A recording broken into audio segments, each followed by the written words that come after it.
Qu'est-ce qu'une entreprise et un athlète de haut niveau ont en commun? Eh bien, c'est assez simple.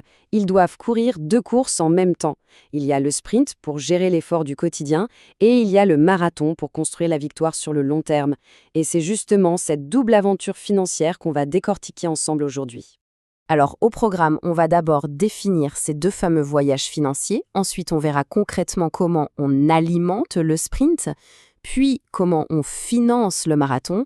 Et pour finir, on apprendra à lire le tableau de bord pour savoir où on en est. C'est parti.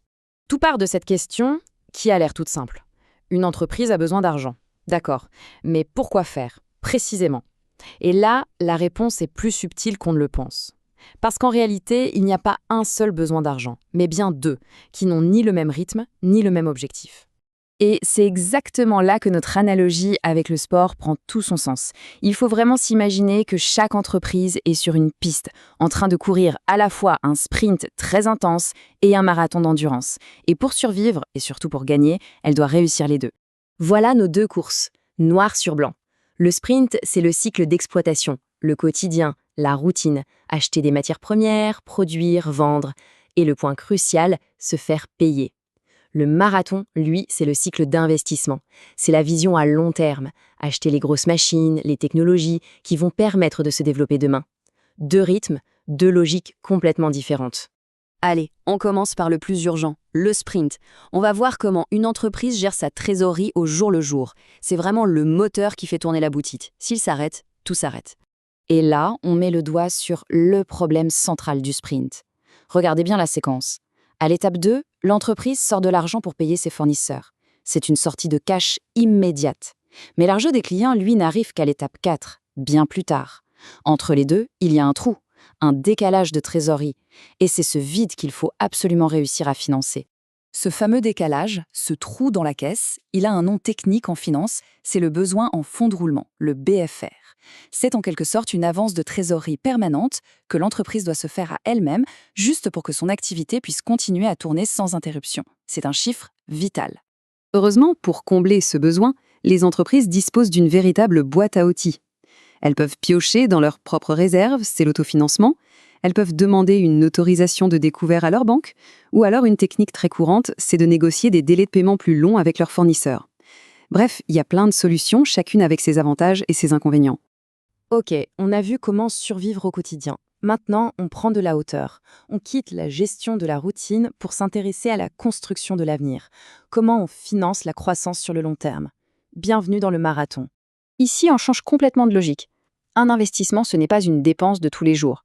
C'est une sortie d'argent importante, faite aujourd'hui, avec l'espoir qu'elle va générer des revenus sur plusieurs années. C'est par définition un pari sur le futur. Et attention, quand on parle d'investissement, il ne faut pas seulement penser à des choses qu'on peut toucher. Bien sûr, il y a les investissements matériels, comme des machines ou des bâtiments. Mais de plus en plus, la valeur se trouve dans l'immatériel. Un brevet, un logiciel, la recherche et même la formation des équipes.